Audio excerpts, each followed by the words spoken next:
বাংলাদেশের সাবেক তিনবারের প্রধানমন্ত্রী বেগম খালেদা জিয়া তিনি এভারকেয়ার হাসপাতালে চিকিৎসাধীন অবস্থায় আছেন।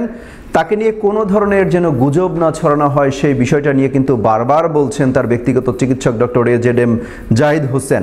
তিনি কিন্তু আজকেও ব্রিফ করে বলেছেন যে বেগম খালেদা জিয়া তিনি কিন্তু চিকিৎসা নিতে পারছেন, তাকে যে প্রয়োজনীয় চিকিৎসা দেওয়া হচ্ছে তিনি কিন্তু তা নিতে পারছেন। অর্থাৎ এই খালেদা জিয়াকে ঘিরে কিন্তু গত রাতে বেশ কিছু গুজব ছড়িয়েছে, রাতভর কিন্তু গুজব ছড়িয়েছে।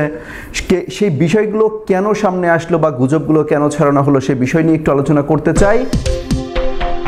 গতকালকে কিন্তু এই সাবেক প্রধানমন্ত্রী চিকিৎসাধীন অবস্থায় আছেন বেগম খালেদা জিয়া, তাকে কিন্তু রাষ্ট্রের অতি গুরুত্বপূর্ণ ব্যক্তি হিসেবে কিন্তু ঘোষণা করেছে অন্তর্বর্তী সরকার, অর্থাৎ ভিভিআইপি পদমর্যাদা দেওয়া হয়েছে তাকে। এই পদমর্যাদা দেওয়ার কারণে কিন্তু তার এক্সট্রা সিকিউরিটি দেওয়ার একটা ব্যবস্থা করা হয়েছে। সেটার আলোকেই কিন্তু মধ্যরাতে কিন্তু এভারকেয়ার হসপিটালের সামনে ব্যারিকেড নিয়ে আসা হয় এবং নিরাপত্তা ব্যবস্থা জোরদার করা হয় এবং মধ্যরাতে কিন্তু মির্জা ফখরুল ইসলাম আলমগীর এভারকেয়ার হাসপাতালে ছুটে যান।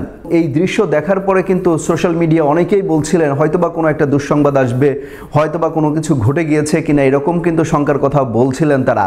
এই গুজবগুলো কিন্তু চলছিল রাতভর যে কেন তাহলে নিরাপত্তা বেষ্টনী নিয়ে আসা হলো এবং এত রাতে মধ্যরাতে কেন এত নিরাপত্তা বাড়ানো হলো, ব্যারিকেড কেন দেওয়া হচ্ছে, তাহলে কি তারেক রহমান দেশে ফিরছেন কিনা, তিনি হসপিটালে যাবেন, তার নিরাপত্তার বিষয়টি রাখা হচ্ছে কিনা, এই ধরনের কিন্তু নানা গুজব কিন্তু রাতভর ছড়িয়েছে। একই সাথে তার যে SSF দেওয়া হবে এবং তার যে চিকিৎসার পরিস্থিতি, শারীরিক পরিস্থিতি, সেটা নিয়েও কিন্তু বারবার শঙ্কা প্রকাশ করা হচ্ছিল। এমনকি মির্জা ফখরুল ইসলাম আলমগীর যখন মধ্যরাতে হসপিটালে আসলেন তখনও কিন্তু মানুষ অনুমান নির্ভর কিন্তু কথাগুলো বলছিলেন যে কিনা কি হয়ে গেল কিনা এখনও জানতে পারছি না। এই ধরনের কথা কিন্তু বারবার সামনে আসছিল, প্রকাশ্যে আসছিল। আরেকটা তারেক রহমানকে নিয়ে যে একটা সোশ্যাল মিডিয়া একটা ভিডিও ভাইরাল হয়েছে, সেই ভিডিওটা নিয়েও বেশ আলোচনা হচ্ছে, কিন্তু অনেকেই বিশ্বাস করছেন যে এই ভিডিওটি হয়তো বা নতুন, কিন্তু ফ্যাক্ট চেকার যারা আছেন তারা কিন্তু বলছেন যে এই ভিডিওটা কিন্তু এই মুহূর্তের না।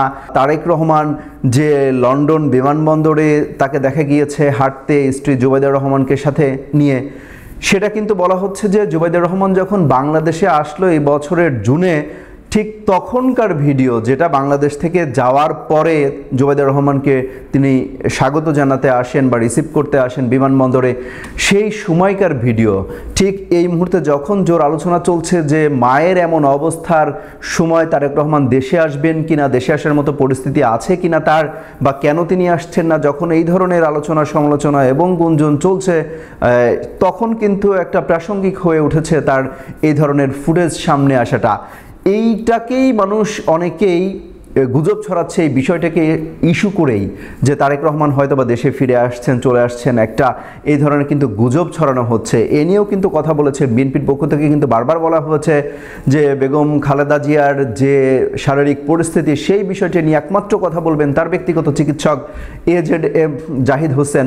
তিনি কিন্তু একমাত্র কথা বলবেন যে তার শারীরিক পরিস্থিতি নিয়ে। তার আগ পর্যন্ত কোনো ধরনের গুজব বা অনুমান ভিত্তিক কোনো ধরনের সংবাদ বা নিউজ কিন্তু প্রকাশ না করার অনুরোধ করেছে কিন্তু বিএনপির পক্ষ থেকে।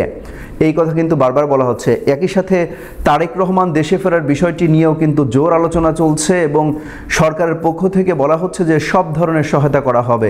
তারেক রহমান যদি দেশে ফিরতে চান তার ট্রাভেল পাস কিন্তু দিয়ে দেওয়া হবে, সেই সাথে এই সমস্ত বিষয় কিন্তু একদিনের মধ্যে করা হবে। এখন পর্যন্ত ভোটার হননি তারেক রহমান, সেটা নিয়েও কিন্তু বলা হয়েছে, এবং তিনি না আসলে, ভোটার না হলে কিন্তু প্রার্থী হতে কোনো বাধা নেই, সেই বিষয়টির কথাও কিন্তু বলা হচ্ছে ইলেকশন কমিশনের তরফ থেকে। অর্থাৎ বেগম খালেদা জিয়া বা সাবেক প্রধানমন্ত্রী খালেদা জিয়াকে নিয়ে কোনো ধরনের বিভ্রান্তি না ছড়ানোর কিন্তু বারবার অনুরোধ করা হয়েছে। আমরা জানি গত 23 নভেম্বর থেকে কিন্তু এই এভারকেয়ার হসপিটালে ভর্তি আছেন সাবেক প্রধানমন্ত্রী খালেদা জিয়া। তার কিন্তু কিডনি এবং ফুসফুস এবং ডায়াবেটিস সহ বেশ কিছু জটিলতা কিন্তু তার রয়েছে। এই জটিলতাগুলো নিয়েই কিন্তু তিনি হাসপাতালে ভর্তি অবস্থায় আছেন এবং আইসিইউতে আছেন, এবং বলা হচ্ছে যে তার যে শারীরিক কন্ডিশন এই মুহূর্তে এখন পর্যন্ত অপরিবর্তিত রয়েছে। তবে বেগম খালেদা জিয়া তিনি কিন্তু এই যে প্রয়োজনীয় যে চিকিৎসা, তাকে যে চিকিৎসা দেয়া হচ্ছে তিনি সেটা নিতে পারছেন, গ্রহণ করতে পারছেন, এবং আশা করা হচ্ছে যে তিনি দ্রুতই হয়তোবা দেশবাসীর দোয়ায় সুস্থ হয়ে আবার কিন্তু ফিরতে পারবেন, ফিরে আসবেন সবার মাঝে, এটা কিন্তু বলা হচ্ছে তার ব্যক্তিগত চিকিৎসক যে আছেন সেও কিন্তু এই আশার কথাই কিন্তু বলছেন। একই সাথে আমরা যদি বলি যে আগামী নির্বাচনে কিন্তু বেগম খালেদা জিয়া 3টি আসন থেকে লড়ার ঘোষণা দিয়েছিলেন, তার এই শারীরিক কন্ডিশনে আসলে নির্বাচন কতটা প্রাসঙ্গিক তার জন্য হয়ে উঠবে সেটা নিয়ে অবশ্য দল সিদ্ধান্ত নেবে, সেই বিষয়ে এখন পর্যন্ত কোনো কিছুই কিন্তু জানানো হয়নি। আরেকটা বিষয় বলে রাখি যে চীন থেকে কিন্তু 5 সদস্যের একটা টিম এসে তার চিকিৎসা করানো হচ্ছে।